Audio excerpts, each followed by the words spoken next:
I'd like to show you how I use ChatGPT to help me with creating case simulations. So I have a ChatGPT Plus account, which is currently $20 a month. It's probably some of the best money that I've spent, especially when it comes to AI. I use it all the time.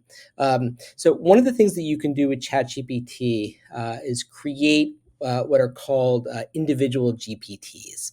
So here you can see projects I've been working on, questions I've asked it in the past.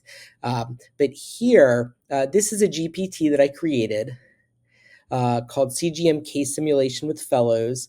I had applied for a grant in order to get some CGM devices, and I wanted to help the fellows learn how to answer questions that patients might have. So I'm going to show you how it works. Basically, it starts here with a prompt. Hi, it's nice to meet you. What did you want to talk about today? And it's giving you a couple of different options, but it doesn't really matter which one you click on here. But it says, okay, I'm Miss Johnson. It's nice to meet you. I've had type 2 diabetes for 12 years. I take metformin and long-acting insulin at night. My A1C is 8.4. I check my blood sugar sometimes, but I don't really know what to do with the numbers. I was watching TV and I saw a commercial about a glucose monitor you can wear, et cetera, et cetera. Can you explain how it works? And then the fellow can go in and have a conversation with this simulated individual, Miss Johnson.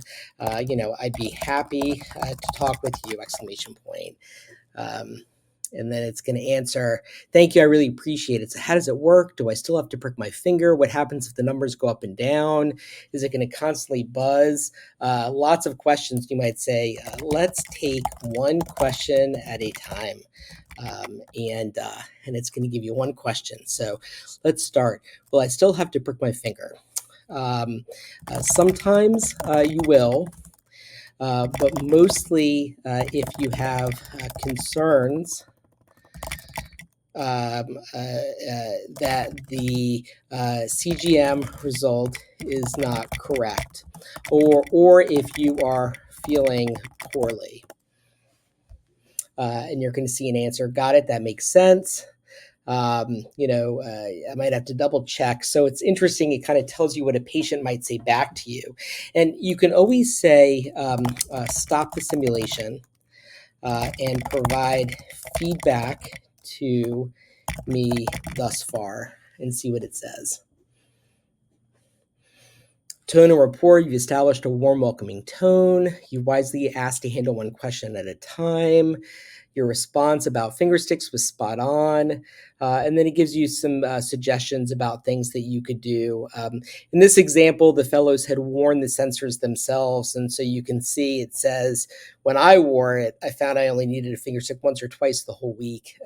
Patient-centered framing, it kind of gives you some information. And then you can always say, please restart the simulation. So the way that this is done, and I'm going to go into edit the GPT.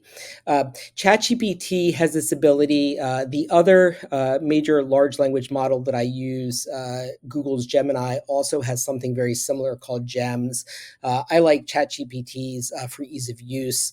So you can see you give it a name, it automates a little figure for you, you give it a very brief description, and the most important thing here is the instructions.